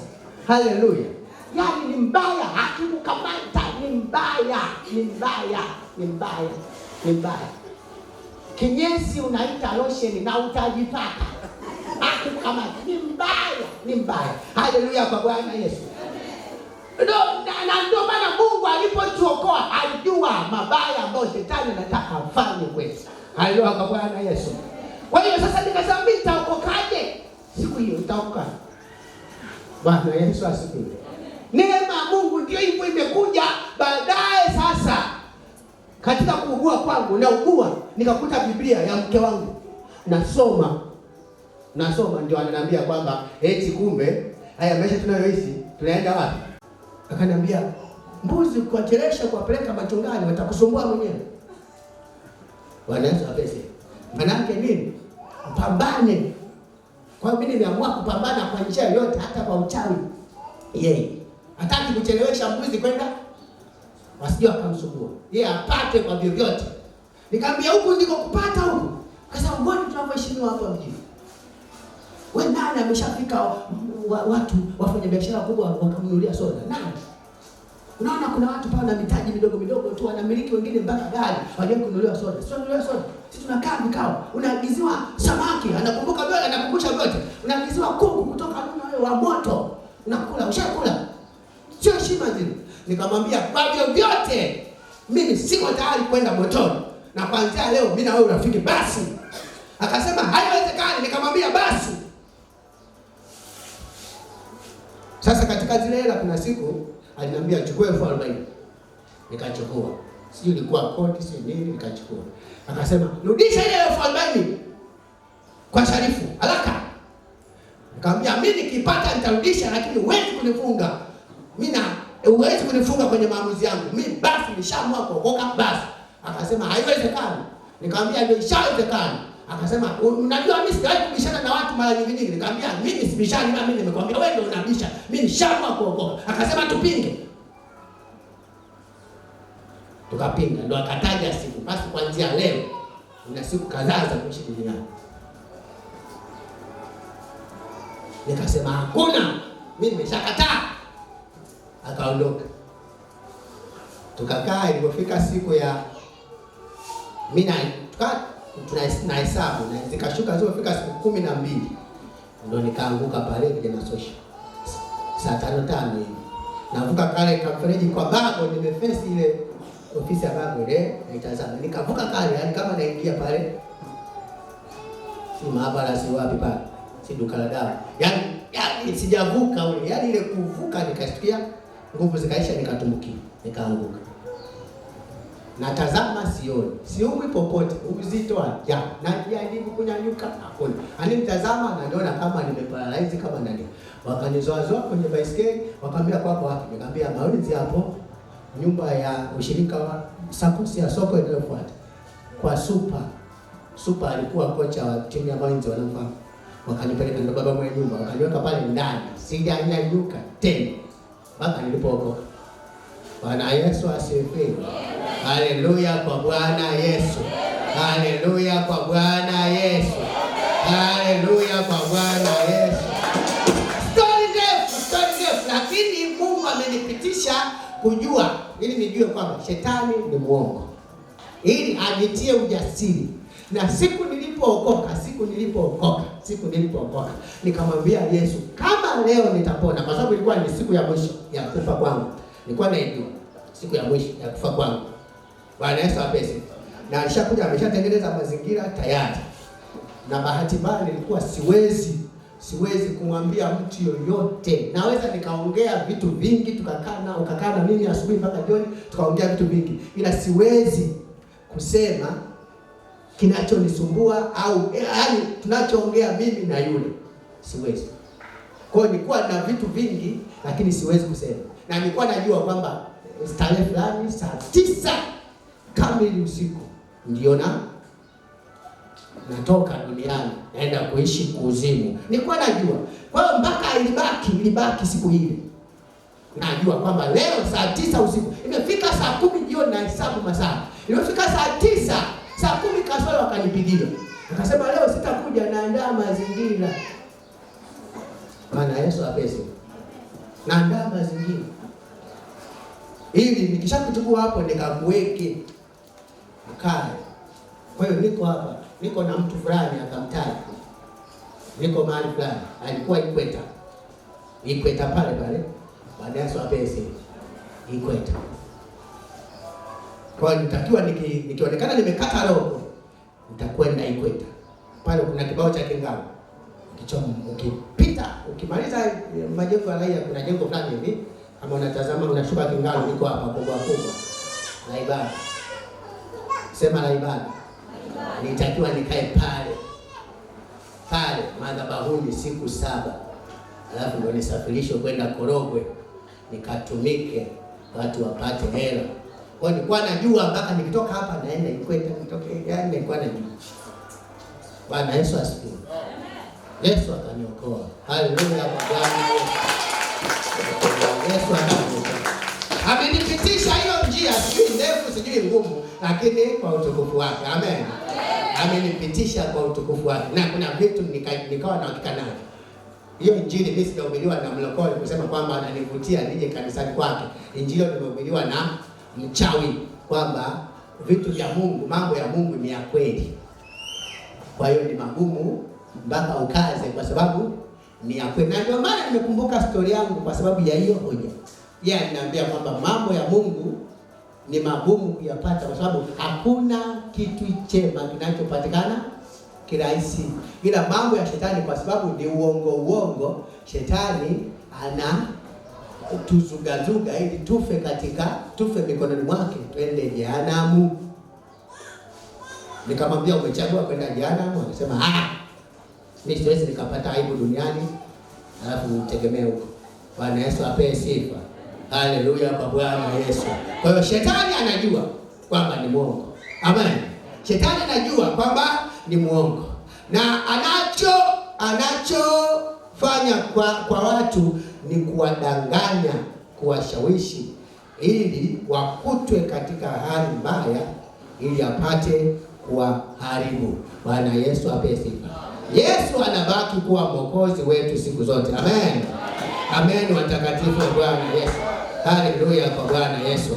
Kuna jambo moja hapa nataka tuingie kwenye maombi tusome tuingie kwenye maombi. Kwenda kusimamia kwenye maombi yetu leo kutoka 13:19. Kutoka 13:19. Ukipata unasoma hapo. Leo Mungu ametupa neema hapa kutafakari matunda ya Pasaka. Musa akaichukua ile mifupa ya Yusufu pamoja naye. Musa akaichukua mifupa ya Yusufu pamoja naye. Maana alikuwa amewaapisha sana wana wa Israeli akisema, Mungu hana budi atawajilia ninyi, nanyi mtaichukua mifupa yangu kutoka hapa pamoja nanyi. Bwana Yesu apewe sifa. Wakati walipopewa kuondoka, Musa akachukua akaikumbuka mifupa ya nani? Ya Yusufu. Haleluya kwa Bwana Yesu. Haleluya kwa Bwana Yesu. Musa akaichukua mifupa ya Yusufu. Kuna jambo la msingi sana katika wokovu, nalo hili linaweza likawa ni jambo la ngapi? La ngapi? La tatu. Amen. Amen. Kusimama kwa ajili ya udhaifu wa watu wengine. Amen. Ukishaokoka unatakiwa usimame kikuhani. Amen. Kwa ajili ya udhaifu wa watu wengine. Musa walipopewa mlango wa kuokolewa kutoka mikononi mwa Herode, akachukua mifupa ya Yusufu. Bwana Yesu apewe sifa. Akachukua mifupa ya Yusufu akaibeba, akaanza kuondoka nayo Kanaani. Amen. Amen. Mungu akupe neema uchukue mifupa ya hiyo biashara yako ambayo ilikuwa imekufa, uilete katika uhai wa Kristo Yesu Bwana Mungu aliye hai, kwa jina la Yesu. Amen. Mungu akupe neema uchukue hiyo mifupa ya ndoa yako iliyokuwa imekufa, uibebe uingie nayo katika Kristo ikapate uhai mpya kwa jina la Yesu.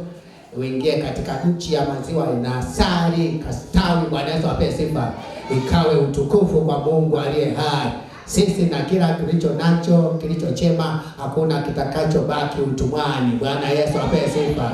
Ikiwa Roho wa Mungu alimkumbusha Musa mpaka mifupa ya Yusufu kwamba usiache utumwani, beba na mifupa ya Yusufu. Yusufu ni kitu chema sana. Bwana Yesu apewe sifa.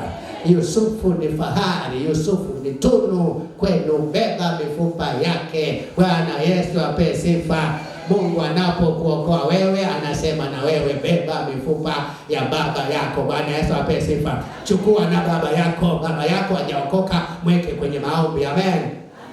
Chukua na mama yako hajaokoka, mweke kwenye maombi, anza kumwombea neema ya wokovu kwa sababu wewe umeokoka. Chukua ndugu zako hao, chukua mke wako bado hajaokoka, hajasimama kwenye wokovu, hajaokoka, mbebe. Bwana Yesu apewe sifa. Mbebe, uondoke naye, unene uhai, ukatae kubaki kwake utumwani. Haleluya kwa Bwana Yesu. Haleluya kwa Bwana Yesu. Katika kuondoka kwao wana wa Israeli kulikuwa na walemavu, lakini kulikuwa na walio mifupa kabisa, maskeletoni, walibeba yote. Bwana Yesu apewe sifa. Wakaondoka nayo, hawajakubali kubaki utumwani kwa chochote. Nani unayependa abaki utumwani? Ikiwa wewe umeshaokoka, nani unayependa abaki utumwani kwako? Nani uliyekuwa tayari abaki utumwani? Na kwa watoto wako, kwa wazazi wako, kwa watu ndugu wa kunyonya, ndugu wa uzao wenu, nani unayetaka huko tayari umeridhia abaki utumwani aende jehanamu? Bwana Yesu asifiwe. Umeokoka wewe na nyumba yako, nini ambacho hauna shida kikibaki utumwani? Mlango wa baraka zako ubaki utumwani. Afya ya mwili wako ibaki utumwani.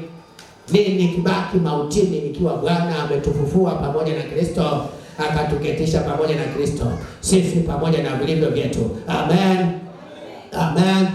Mungu akampa neema Musa, Roho wa Kristo akamkumbusha Musa, chukua mifupa ya nani?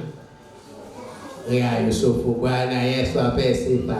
Usiache kitu utumwani. Yusufu ni tunu. Bwana Yesu apewe sifa. Yusufu ana historia kwenye maisha ya Waisraeli. Haleluya. Kama hilo duka lako lilivyokuwa na historia kwenye maisha yako na nyumba yako. Bwana Yesu apewe sifa. ana sehemu. Yusufu ana sehemu kama huyo mume wako alipokuwa na sehemu kwenye maisha yenu. Bwana Yesu apewe sifa. Ana sehemu. Yusufu ana sehemu kama huyo mke wako alipokuwa na sehemu kwenye maisha yenu, kwenye maisha yako. Ana sehemu kama hao watoto wako. Chukua. Yusufu ni tunu, usimwache utumwani. Chukua mifupa yake. Haleluya. Twende naye. Tumeondoka tukiwa hai, lakini kwa bahati mbaya wakati tunaruhusiwa, Yusufu amefanyaje? Amekufa. Je, tumwache? Tumwache? Tumeokoka na biashara zinayoyumba tuziache. Ikiwa Mungu ametupa, Bwana Yesu apewe sifa. Tumeokoka na ndoa zinazoyumba tuziache. Nani anakwambia uache kumwamini Mungu katika maisha yako, katika njia yako? Nani anakwambia ukate tamaa? Haleluya kwa Bwana Yesu. Mungu akamwambia Musa, chukua mifupa ya nani? Ya Yusufu. Haleluya. Tuondoke. Hatutaacha utumwani. Kila kilicho bora, kila kilicho safi, kila kilicho mali, kila kilicho tunu, kila kinachopendeza, hatutaacha utumwani. Kila kinachohusiana na historia ya maisha yetu. Utazungumziaje Waisraeli ukamwacha Yusufu? Haleluya. Haleluya. Kuna vitu unapozungumzia maisha yako huwezi kuacha kuvitaja. Kuna vitu watakapozungumzia maisha yako hawawezi kuacha kuvitaja. Bwana Yesu apewe sifa. Lakini hivyo vitu ni miongoni mwa vitu ambavyo shetani anavishambulia visiwepo. Hivyo vitu ni miongoni ambavyo adui anavipiga vita sana visiongezeke, visistawi, visisimame. Lakini hivyo vitu vinahusiana na maisha yako. Hivyo vitu vipo kwenye CV yako. Shetani anavisumbua sana, anataka aviondoe, avifute, visiwepo. Wakati wewe umeshamwamini Yesu, umeokoka, kuna vitu shetani anataka vibaki utumwani. Anataka kuvifisha, kuvifuta, visionekane kwako, visitaje. Wana wa Israeli wangeondoka bila mifupa ya Yusufu katika nchi ya ahadi, Yusufu asingetajwa. Haleluya. Lakini walipoondoka na mifupa, wakafika wakajenga kaburi lingine katika makazi yao. Historia ilikamilika kwamba tulikwenda na Yusufu. Aliyetufanya twende huko alikuwa anaitwa Yusufu. Yusufu aliuzwa. Alipouzwa akawa mkuu. Alipokuwa mkuu akawa msaada kwa dunia. Sisi nasi tukamtegemea tuliyemuuza. Tukaenda. Tulipoenda tukaloea. Tukabaki watumwa. Na baada ya miaka 400 Mungu akaturudisha. Bwana Yesu apewe sifa. Akaturudisha. Huyo Yusufu yuko wapi? Tazama ameshakufa. Lakini tazama kaburi lake ni hili. Haleluya. Huwezi kuambia watu watafiti wa historia yenu, twendeni utumwani, twende tukatafute kaburi la Yusufu, tuwaoneshe Yusufu tunamnena. Mkienda kule uhamiaji wa Misri wanasema haturuhusu wageni wa aina yenu. Nyinyi ni watafiti, mnatafiti mambo ya nchi yetu, haturuhusu. Mnakosa kibali cha kuingia kuwaonesha watu wa historia kaburi la ndugu yenu Yusufu, kwa sababu mmeliacha utumwani. Hawajaona kaburi, historia imeishia njiani. Kuna vitu havijakamilika. Kwa sababu gani? Kuna mtu ni sehemu ya historia yenu, ni utimilifu wa maisha yenu, ni utimilifu wa historia yenu. Mmemwacha utumwani. Bwana Yesu apewe sifa. Kuna vitu ni utimilifu wa maisha yako, umeviacha utumwani. Haleluya kwa Bwana Yesu. Usikubali chochote kilicho chema kilicho chako kubaki utumwani. Bwana Yesu apewe sifa. Kama ulikuwa unaomba, nataka kusema nini? Kama ulikuwa unaomba mipaka yako, unaomba wewe na kwa ajili yako wewe na mke wako na mume wako, ulikuwa unaomba wewe na mke wako au na mume wako na watoto wako. Kaka yako aliyekuachia kunyonya hajaokoka, hujawahi kumwombea. Bwana Yesu apewe sifa. Mdogo wako aliyemwachia kunyonya hajaokoka, hujawahi kumwombea. Mama yako aliyekunyonyesha hajaokoka, hujawahi kumwombea. Bwana Yesu asifiwe. Umeokoka wewe na watoto wako. Mume wako ambaye ndio chanzo cha uwepo wenu hajaokoka, hujawahi kumwombea. Umeokoka wewe na watoto wako. Mke wako hajaokoka, hujawahi kumwombea.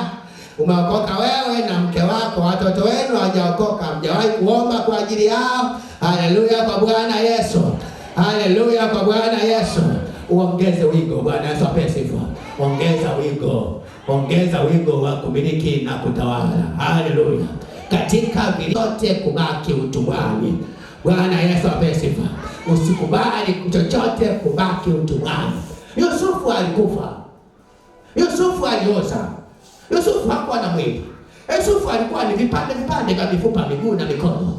Vilikuwa sio vitu. Wakakusanya kwenye mfuko wakaweka begani. Wakawa wanatembea nacho. Wakasema hiki kifurushi ni nini hiki? Wakasema ni chakula, ni mikate. Wakasema hapana. Ni nini? Ni mifupa ya nani? Ya Yusufu. Hakubeba kwenye jeneza kana kwamba ana mwili, ni kifurushi. Lakini Mungu akamwambia, huyu ana sehemu katika historia yenu. Beba, ondoka naye. Haleluya.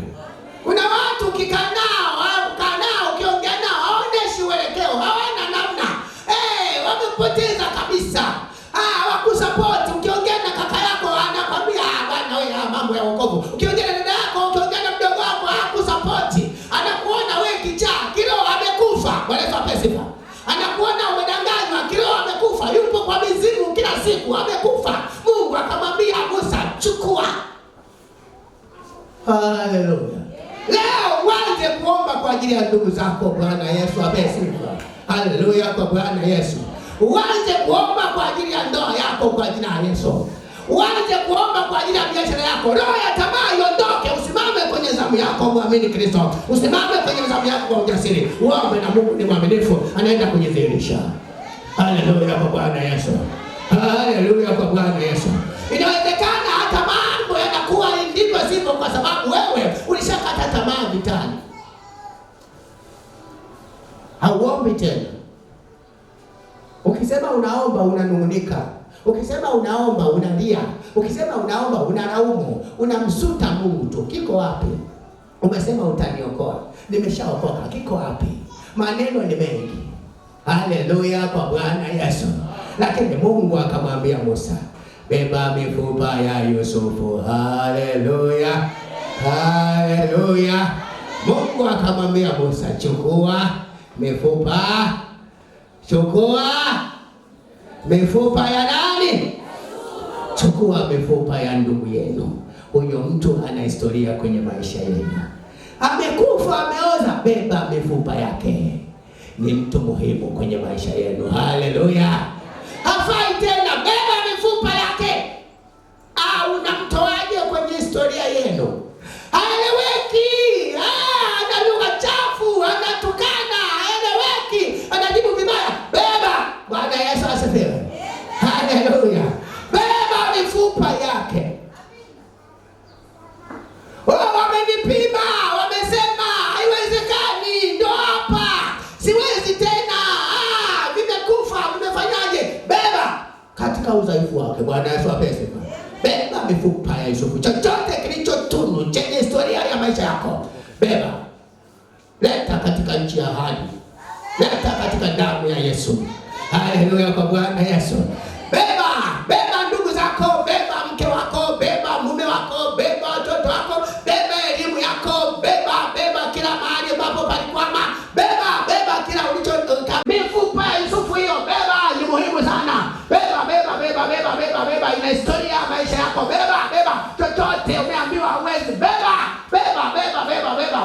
Lete kwa Yesu. Amen. Unataka uwe na cha kubeba. Tunaingia kwenye maombi. Uwe na cha kubeba leo. Amen. Ubebe tende kwenye matunda ya Pasaka wetu Yesu Kristo. Haleluya. Haleluya kwa Bwana Yesu. Haleluya kwa Bwana Yesu. Nataka ubebe tukale matunda pamoja naye. Japokuwa Yusufu alikuwa mifupa, lakini Yusufu alifika Kanaani. Yusufu alifika nchi ya maziwa na asali. Yusufu alifika nchi ya ahadi. Haleluya. Haleluya.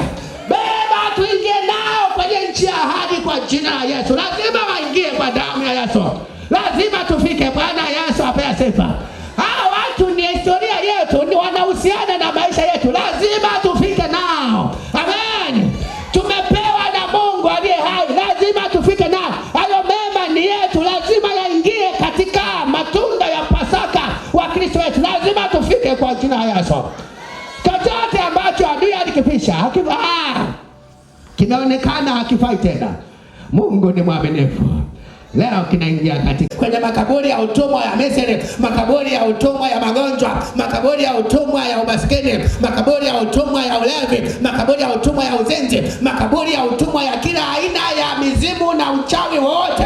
Leo tunaenda kunyanyuka nao kwa jina la Yesu Kristo, mwana wa Mungu aliye hai. Tunawaleta kwa Kristo wakiwa hai katika jina la Yesu Kristo, mwana wa Mungu aliye hai. Leo naenda kusimama tena kwa damu ya Yesu. Iwe biashara, iwe kazi, iwe afya, iwe ndoa, chochote ambacho kilifishwa, Mungu akamwambia Musa, beba mifupa ya Yusufu, beba wende nayo. Haleluya kwa Bwana Yesu. Haleluya kwa Bwana Yesu. Haleluya kwa Bwana Yesu. Roho Mtakatifu akupe hawa kuondoka nao.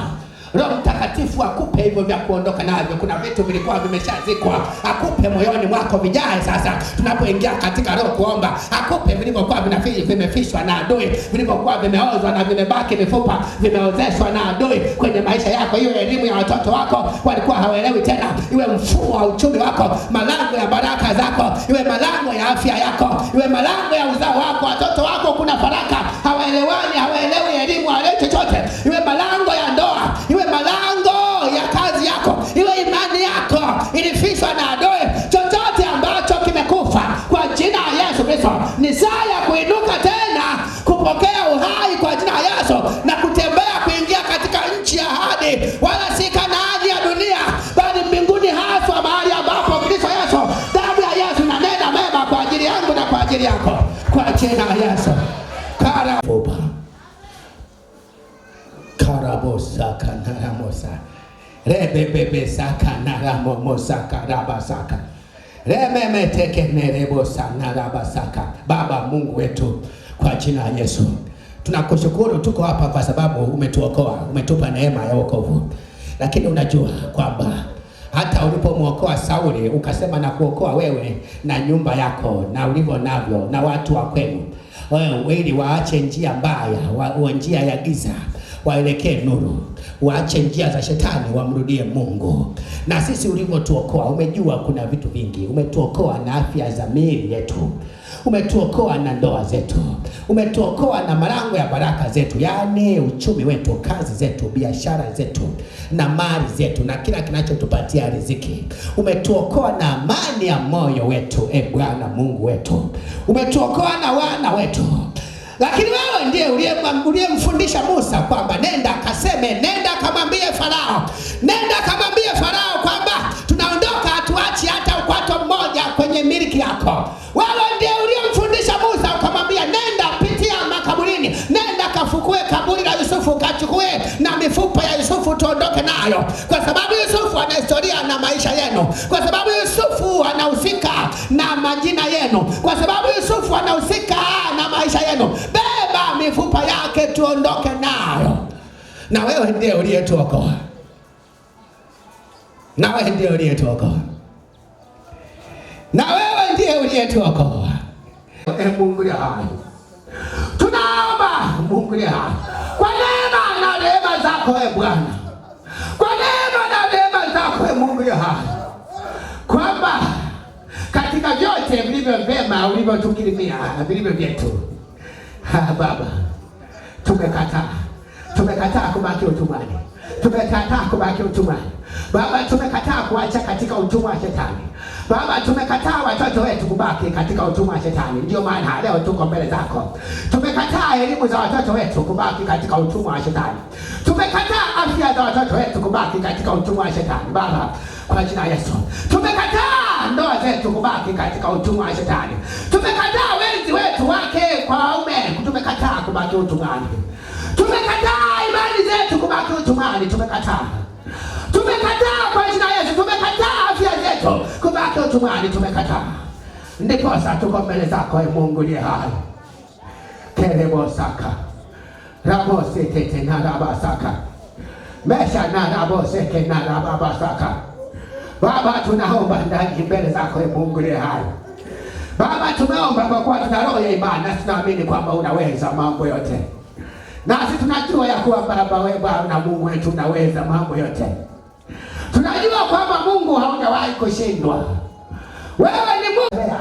Kubeba kuleta katika kunufaika kwa damu, katika damu ya Yesu.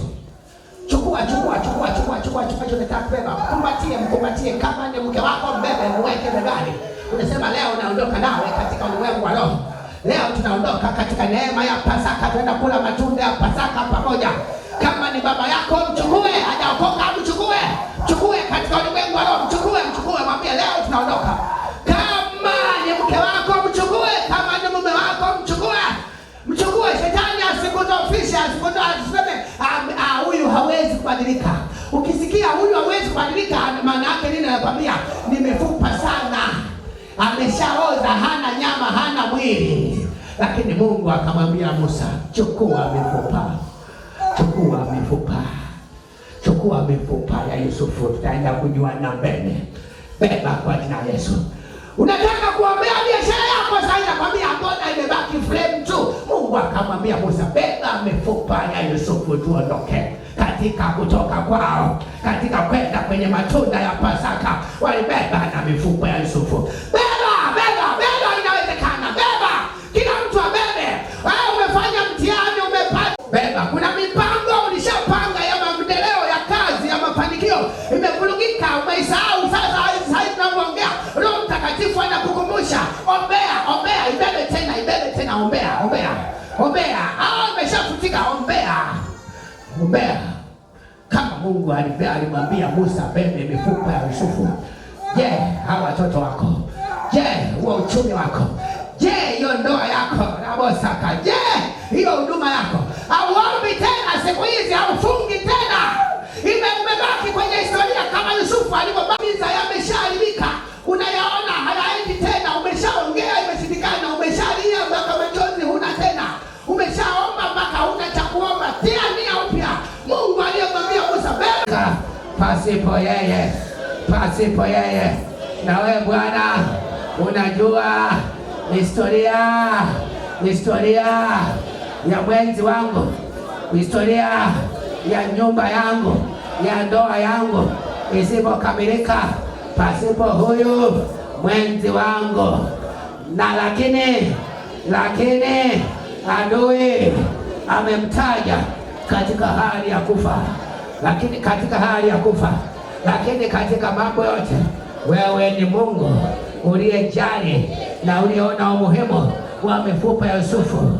Na ikiwa uliona umuhimu katika mifupa ya Yusufu, najua na naamini huyu ndugu yangu, huyu mwenza wangu, haya maisha yangu, hii kazi yangu, hii elimu yangu, hii